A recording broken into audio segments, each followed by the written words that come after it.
The main question is there's a real risk here that we build another layer on top of a system that people don't really understand anyway.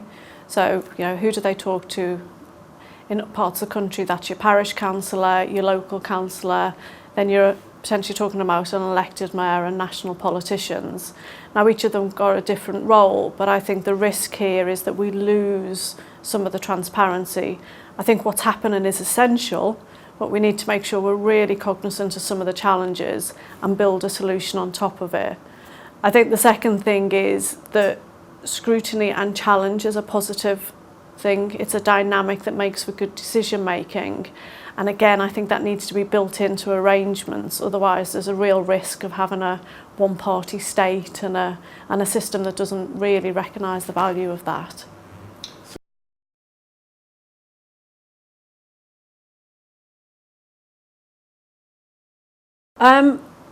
I think for me, it's, there's a deal to be done here, and that's essential. What powers need to be devolved, what resources need to be devolved, and that needs to be the first thing that's considered. The second thing is, how will this work in practice? So how will it be people be held to account? How will it be transparent, and how will they be involved? And I think if those three principles are held and talked about, and not everyone leaves the room after the gentleman's handshake and moves on, lock them in the room, involve other people, and design that second element, I think we've got a real chance of success. And there were some examples I used in my speech around health and wellbeing boards and police and crime panels, you could say police and crime commissioners, where there wasn't really a great deal of understanding, and then the governance was kind of bolted onto what we've already got. And then we wonder why it's taken a while to bed in and sort out. So I think talk about it at the very start and work it out together, and then we've got a chance of success.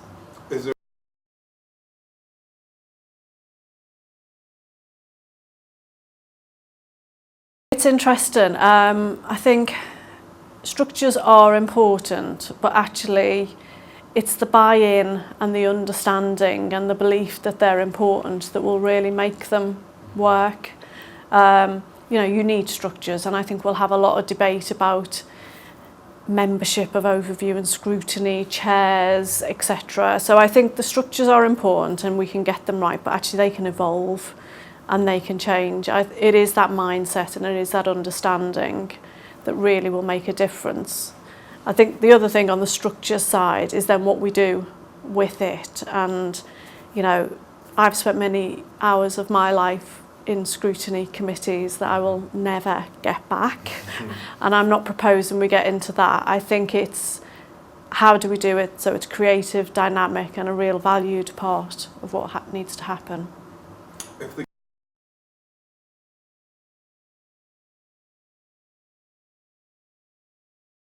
Essential. I think they fall into the leader category, and you can see the dynamic. So at the moment, if you look at local government, we talk about the relationship between the executive and the scrutiny challenge process. We're now going to start talking about the elected mayor, and again, if they value it, see it as having a clear purpose, that will really empower the scrutiny committee. What we will fight for is to make sure that that's embedded in legislation somewhere, or guidance or regulations. So, it's not up to chance, they have to have one. But if the elected mayor does not buy into that, then we've seen Rotherham, for example, where that culture then of not recognising challenge and not seeing involvement as being something that's important can then start to seep throughout, and the elected mayor will be crucial to that.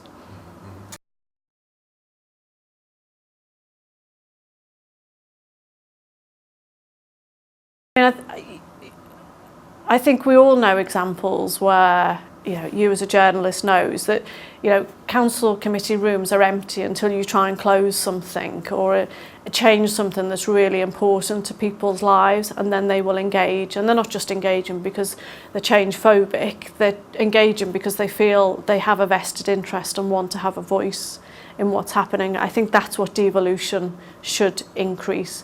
People should have a say in their health systems, should have a say in their transport systems, but when decisions are being made hundreds of miles away in Whitehall, there is no way for them to engage in that. So I think devolution will really open up opportunities, and people have still got busy lives, so they're not all going to start being community champions, but I think there's much more opportunity and it should be much simpler for them to do that.